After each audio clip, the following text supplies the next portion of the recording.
Okay guys, thank you for the love on the last couple videos. Channel has been growing tremendously. Couldn't have done it without you guys, seriously.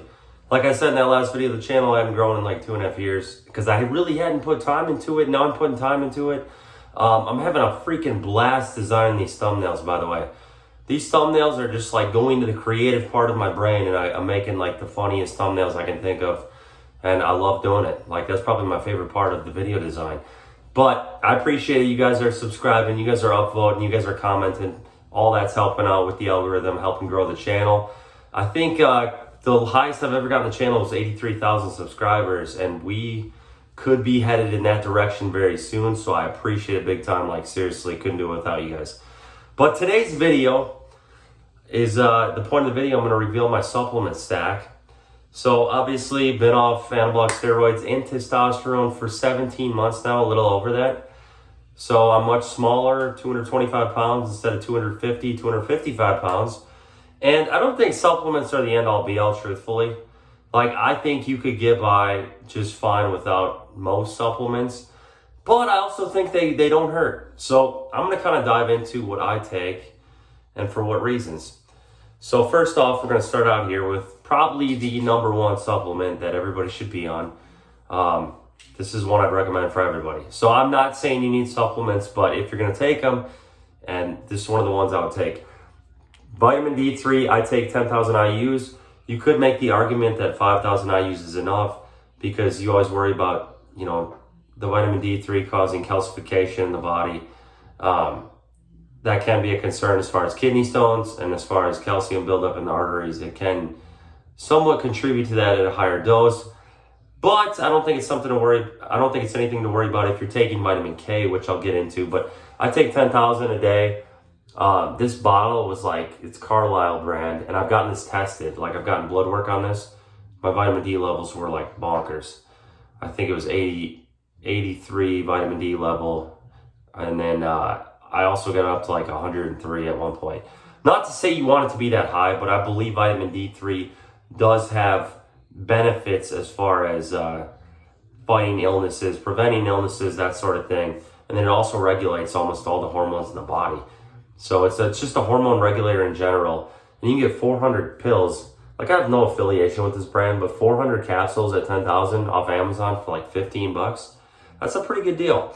So vitamin D3 is one thing I would recommend. And then I take Life Extension Super K, which is two forms of vitamin K, vitamin K2, MK4, I believe, and then MK7.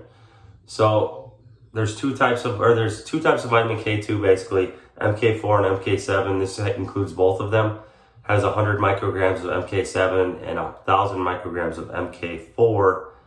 And then it also has vitamin K1. So 2,600 micrograms total of vitamin K. And that's just something that's going to help ensure the vitamin D goes where it's supposed to go and contributes to how it's supposed to contribute. This prevents calcification of the arteries and can even reverse, I believe, some arterial sclerosis over time. So I take vitamin K. This is a little more expensive, 90 soft gels. I think it's like 20 bucks. But if you're going to take D3, you got to make sure you're taking K to ensure this is utilized properly. Now, that's some of the basic stuff. One of the other ones, one of my subscribers turned me onto this one. He also turned me onto one other one. Now, liposomal vitamin C. Now, this brand actually isn't one of the greater ones. There's better liposomal vitamin C brands out there. But you really have to do your research to ensure it's the proper vitamin C.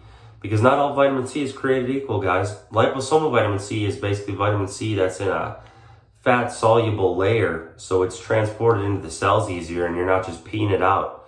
So the problem with a lot of vitamin C is you're just peeing it out. Whereas liposomal ensures that it's delivered properly to the cells, they can utilize it better. So I take this for health, basic health, and then preventing illnesses and things like that. So it's just one of those things that, as far as your immune system, is not a bad idea to have in there. It's a little more expensive, and I would actually get a different brand than this if I were to do it again. But this is important stuff. And this also, vitamin C also helps strengthen the arteries in the heart. So it strengthens the arteries and can prevent atherosclerosis over time. So that's one thing you might want to take as well. Now, tying into that, I'm going to preface this with, this is a garbage form of this supplement, but it's a good supplement to take. So this is just from Walgreens, zinc. Albeit this is zinc, gluconate.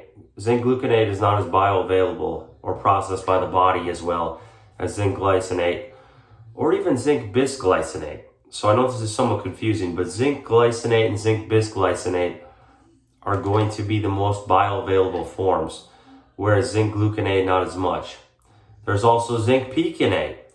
And zinc piconate is also a good one, but I would go with zinc glycinate or zinc bisglycinate. 50 milligrams a day. I'm just burning through this. I don't have that much left in here. It looks like I got about 10 pills left, and then I'm going to order a higher quality brand. But zinc is also for the immune system. One of the main things that strengthens the white blood cells, builds up the white blood cells in the body as far as the neutrophils and the lymphocytes specifically. So this is really good for the immune system, especially when coupled with vitamin C and then vitamin D. Like, this is like the trifecta of immune support. So the other thing, zinc raises testosterone. So to a small degree, I don't know if it makes a huge difference, but zinc's an important hormone regulator as well. So I've got that in there. Let me see what else I want to. I'll preface this.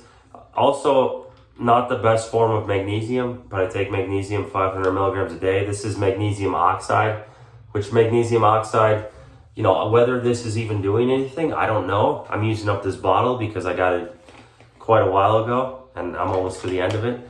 But once that's used up, I'm going to again go to magnesium glycinate or magnesium bisglycinate. So if you're looking at supplements as far as like zinc and magnesium, glycinate and bisglycinate are going to be the best forms. I don't know if this is even doing anything because it's magnesium oxide, but I'm taking 500 milligrams a day. I'm using it up, and I'll move on from that. Magnesium it can help regulate blood pressure. It's good for the heart. It's one of the electrolytes that's going to balance out your body to make sure your potassium to magnesium ratio isn't too high. It's one of those good things. There's much more comprehensive videos out there about magnesium, like Leo has some from Leo and Longevity on his channel you can look into. But that's one other thing I take. So those are some of the main ones that I would say are like, more necessary. Vitamin K, vitamin C, vitamin D, and zinc. Those ones I would say for sure everybody should be on. Magnesium, throw it in. It's not that expensive. But those are kind of like the basics. That's like your main fundamental stuff. So if I recommended to all my subscribers, I said, okay, supplement wise, to have a strong immune system and be healthy, what would I take? Vitamin D, vitamin C, vitamin K, and then zinc. Those are my main four that I would be like, everybody should take. Magnesium, sure, if you want to throw it in, throw it in. It can also help. Now let me get into some of this other stuff. Now I have been trying Tongkat Ali. And honestly guys, I've tried Tongkat Ali. I've tried Fedoja agrestis. I've tried them together. I've tried boron. I've tried tribulus. I've tried ashwagandha. I don't notice much at all from test boosters, natural test boosters. I know there's research backing all of them, and I think they're worth trying to see if you notice anything. But my strength doesn't budge at all taking these natural herbal test boosters compared to not taking them, really. I've tried them, and it just isn't, there's not much of a difference, truthfully. I don't know. And I've gotten labs done. Fedoja agrestis raised my luteinizing hormone, my LH, by 1 point or 1.2, which is actually really significant. So it raised my LH from 6 to 7.2, which is actually a sizable jump and shows it is indeed doing something. So Fedoja agrestis might be one that has merit. Tongkat Ali is supposed to raise free test to a degree. I'm not as impressed by it. I would say out of the test boosters, if you're going to try any, I would try either Fedoja agrestis or boron, and I would try maybe, those are the ones that I feel have the most merit. I know a lot of people swear by ashwagandha too. I haven't gotten labs done on it, but I just haven't felt a whole lot from it when I've taken it in the past. So Tongkat Ali, I have a couple pills left in here I'm using up, and I don't know if probably won't continue it. I may try Derek from More Plates, More Dates Sigma test booster because it encompasses everything I'm already taking. Sigma has Tongkat Ali, Fedoja, magnesium, zinc, What else? Boron. I take a much higher dose of boron though, so that's one caveat. And it also has ashwagandha. I might try it. Then I'll give an honest review. I'm not affiliated with Gorilla Mind, I think is his company or anything, but I do want to try it out and see if my labs improve at all, because maybe his ingredients are higher quality or something. Another one here, not sure if I'm sold on it. Borotab, which is basically boron, elemental boron, 30 milligrams. So like in Derek's supplement, it's 6 milligrams boron.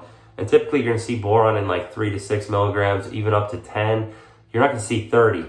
30 milligrams is a very high dose. Again, one of my subscribers kind of turned me onto this. I'm giving it a shot. I need to get labs done on it to see what it's done to my SHBG. Because boron lowers SHBG, which sex hormone binding globulin, is what, if that's a high number, it prevents your free test from being high. So basically, SHBG is inversely proportional to free testosterone levels. So my SHBG was already like 16. It wasn't that high at all. So I don't think this is going to work as well for me.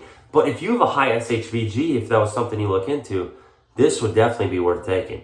If your SHBG is like 25 plus, boron will bind to the SHBG and raise your free test. So it's definitely worth looking into.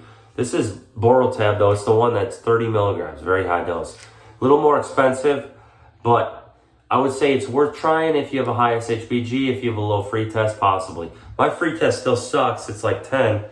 But I don't know. I'm trying that out as well. Also, boron, the one other thing as far as health benefits, it has been shown to lower C-reactive protein, which is the main inflammatory biomarker in the body, by 50%. Also lowers inflammatory cytokines in the body, interleukin 6, which is something that blows up when you have viruses. So this is also good for health and for inflammation. So if you have a lot of inflammation issues, this might be worth trying. Some other things here. Iodine, 12.5 milligrams, but it's really 7.5 milligrams of potassium iodine, 5 milligrams of straight up iodine. I take this every morning fasted. I also take the boron fasted, the zinc fasted, the Tongkat Ali fasted, because some of this stuff is just more, it's better processed when you're fasted. But the iodine, basically it helps the thyroid. So the thyroid hormone basically takes iodine, or let me put it this way. The thyroid takes iodine and turns it into thyroid hormone. That's what I was trying to say here. So iodine is converted into thyroid hormone in the body. So 5 milligrams is a very high dose of iodine. But iodine will raise your TSH level tremendously when you first start taking it, which will look really bad on labs. So like my TSH went from like 3.5, which is actually low hypothyroidism at that point, underactive thyroid. Raised it to 9, which is definitely hypothyroid. So you may freak out and be like, this tripled my TSH level.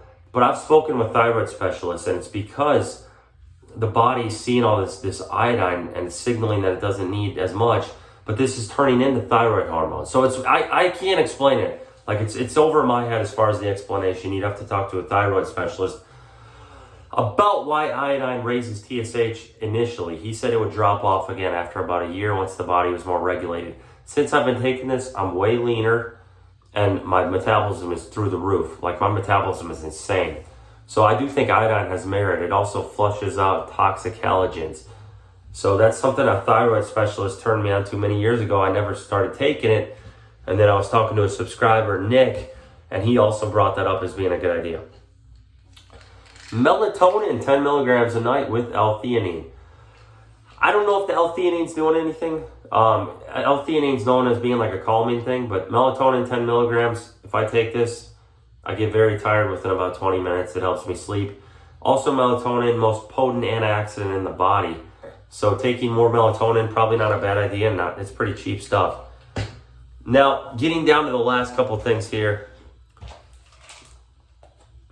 I've got in this pill case, I've got prescription stuff that I don't actually get a prescription for. I just get it on my own. You can't even see it here. In the middle, this is this pink pill, rosuvastatin, 10 milligrams. So rosuvastatin is also known as Crestor.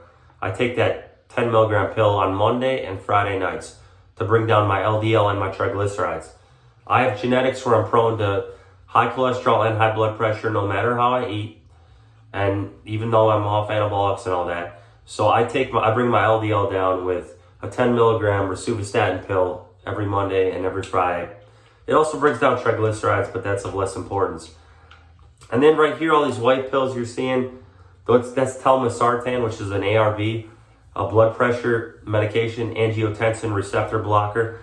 So this is 80 milligrams. This is the max dose telmisartan. I take that every night before bed to regulate my blood pressure because I'm also prone to high blood pressure.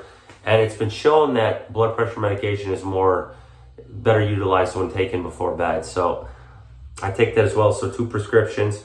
Then a couple other things. This is one of my affiliates. So I'm definitely an affiliate with these guys. Like, that's why I want to preface that. I'm not like trying to hide that under the table. If you use my code Pete, you get 10% off. This stuff's still a little more expensive. These are like 40, 50 bucks a bottle for either, I take half the serving of this. So it's only, it's 40 days worth. And then this one you can get 60 days worth.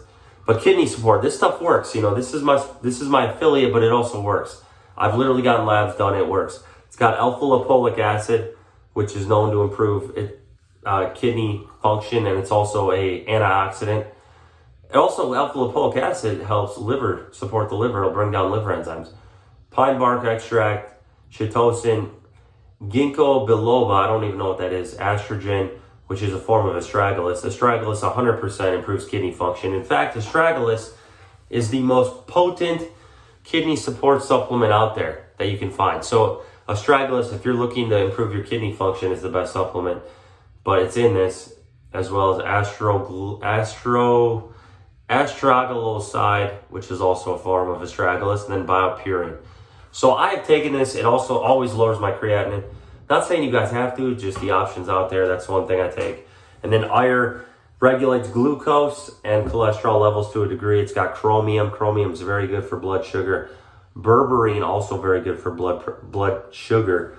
So the 2 supplements as far as regulating blood sugar levels, glucose, A1C, all that sort of stuff, the main ones I would say are chromium and berberine. Those are the main 2 that are going to help with that. There's metformin prescription-wise, but metformin has side effects. This also is Arjuna, lowers blood pressure, and a bunch of other good stuff. So I'm not going to get too much into it, but those are the supplements I take. Also, I left it off here. I don't have it in front of me. Fish oil. I take fish oil from Leviathan as well. I don't remember the exact doses of EPA and EFA and all that, but I take fish oil. But if I could boil this down to my top 5,